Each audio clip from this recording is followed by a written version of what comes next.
People wake up in the morning, they begin to think about their problems. Those problems are circuits of memories in the brain. Each one of those memories are connected to people and things at certain times and places. And if the brain is a record of the past, the moment they start their day, they're already thinking in the past. Each one of those memories has an emotion. Emotions are the end product of past experiences.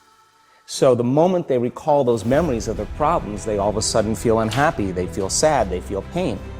Now, how you think and how you feel creates your state of being. So the person's entire state of being when they start their day is in the past.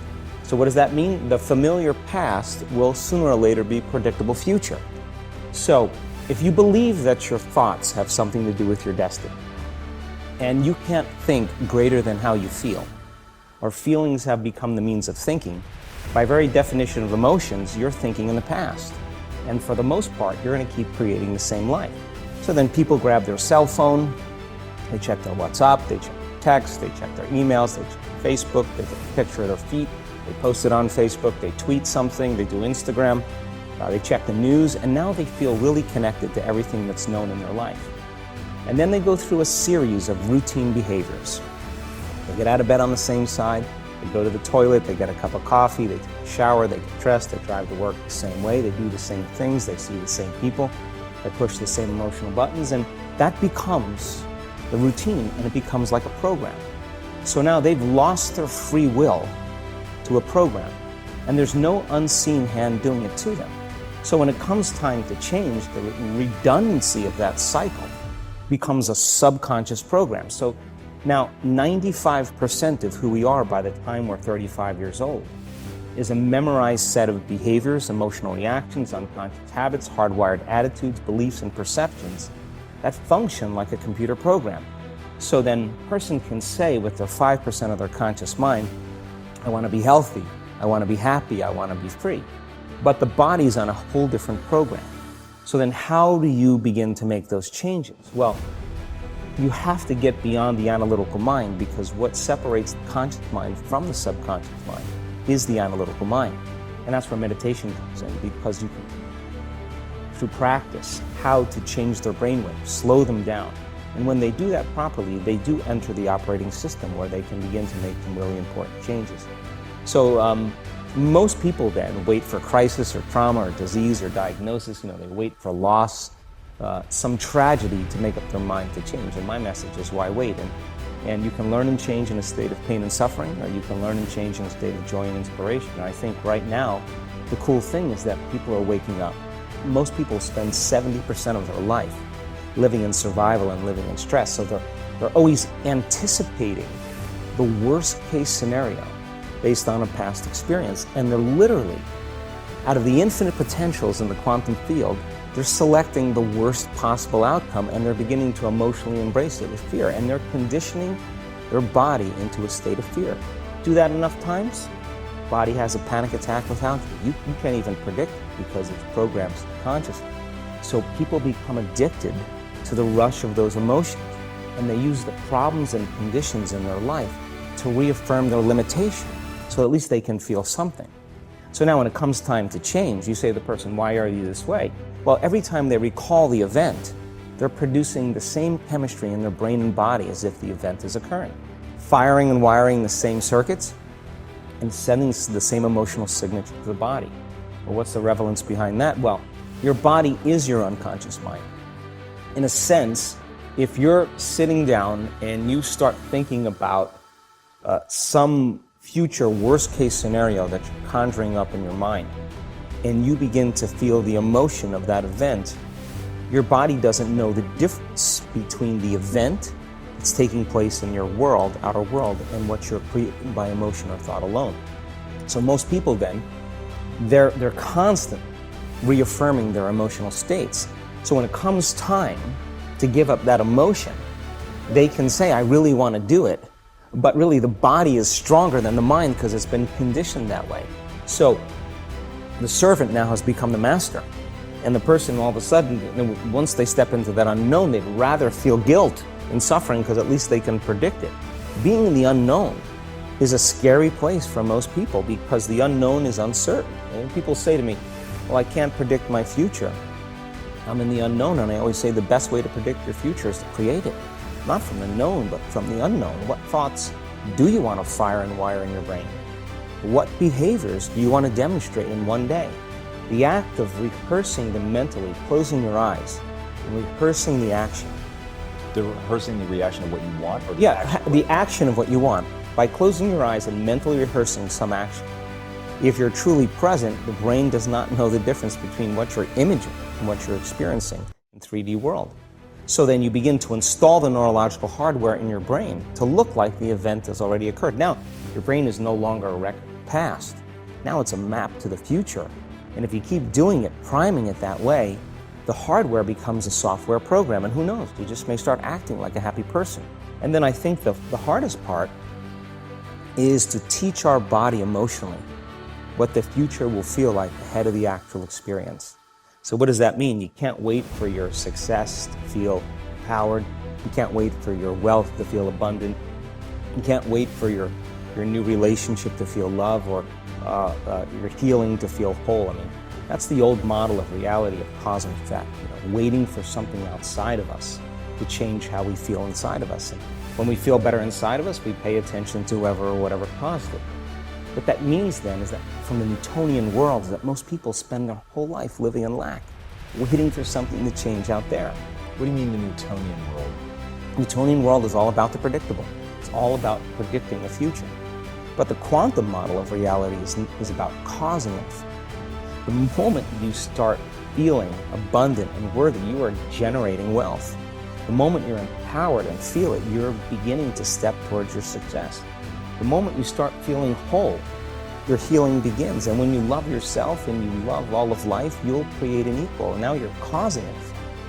And I think that's the difference between living as a victim in your world, saying, I am this way because of this person or that thing or this experience. They made me think and feel this way.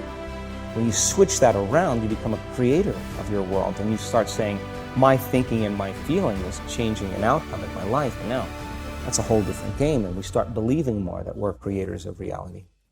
And most people, when they have a thought, they just think that that's the truth. And I think one of my greatest realizations in my own journey was, just because you have a thought doesn't necessarily mean it's true.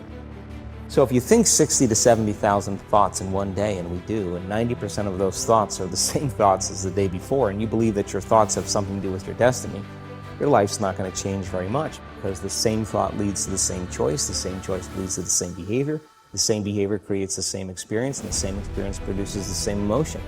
And so then the act of becoming conscious of this process to begin to become more aware of how you think, how you act, and how you feel.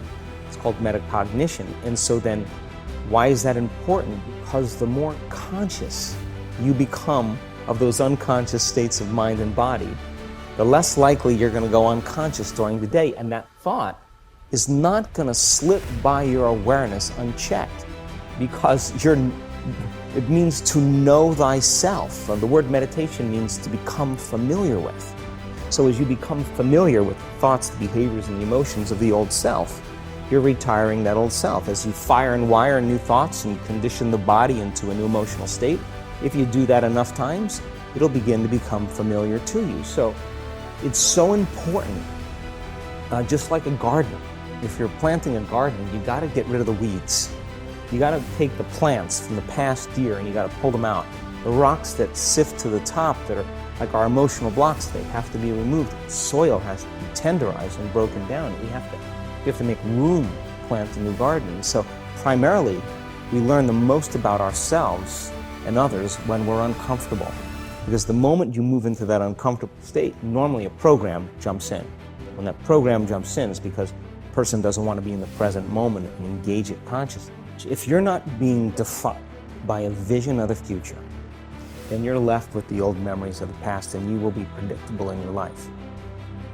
And if you wake up in the morning and you're not being defined by a vision of the future, as you see the same people and you go to the same places and you do the exact same thing at the exact same time, it's no longer that your personality is creating your personal reality. Now your personal reality is affecting or creating your personality. Your environment is really controlling how you think and feel unconsciously, because every person, everything, every place, every experience has a neurological network in your brain. Every experience that you have with every person produces an emotion. So some people will use their boss to reaffirm their addiction to judgment. They'll use their enemy to reaffirm their addiction to hatred. They'll use their friends to reaffirm their addiction to suffering. So now they need the outer world to feel something. So to change then is to be greater than your environment, to be greater than the conditions in your world. And the environment is that seductive. So then why is meditation the tool? Well, let's sit down, close our eyes. Let's disconnect from your outer environment. So if you're seeing less things, there's less stimulation going to your brain. If you're playing soft music or you have earplugs in, less sensory information coming to your brain, so you're disconnecting from your environment. If you can sit your body down and tell it to stay like an animal, stay right here. I'm going to feed you when we're done. You can get up and check your emails, you can do all your texts, but right now, you're going to sit there and obey me. So then, when you do that properly, and you're not eating anything or smelling anything or tasting anything, you're not up experiencing and feeling anything, you would have to agree with me that you're being defined by a thought, right? So when the body wants to go back to its emotional past, you become aware that your attention is on that emotion, and where you place your attention is where you place your energy. You're siphoning your energy out of the present moment into the past, and you become aware of that. And you settle your body back down in the present moment, because it's saying, well, it's 8 o'clock. You normally get upset because you're in traffic around this time. And here you are sitting, and we're used to feeling anger, and you're off schedule. Oh, it's 11 o'clock, and you usually check your emails and judge everybody. Well, the body's looking for that predictable chemical state. Every time you become aware that you're doing that, and your body is craving those emotions, and you settle it back down into the present moment, you're telling the body it's no longer the mind, that you're the mind. And now your will is getting greater than the program. And if you keep doing this over and over again, over and over again, over and over again, just like training a stallion or a dog, it's just going to say, I'm going to sit. And the moment that happens, and the body's no longer the mind, when it finally surrenders, there's a liberation of energy. We go from particle to wave, from matter to energy. And we free ourselves from the chains of those emotions that keep us in the familiar past. And we've seen this thousands of times. In fact, we can actually predict it now in a brainstorm.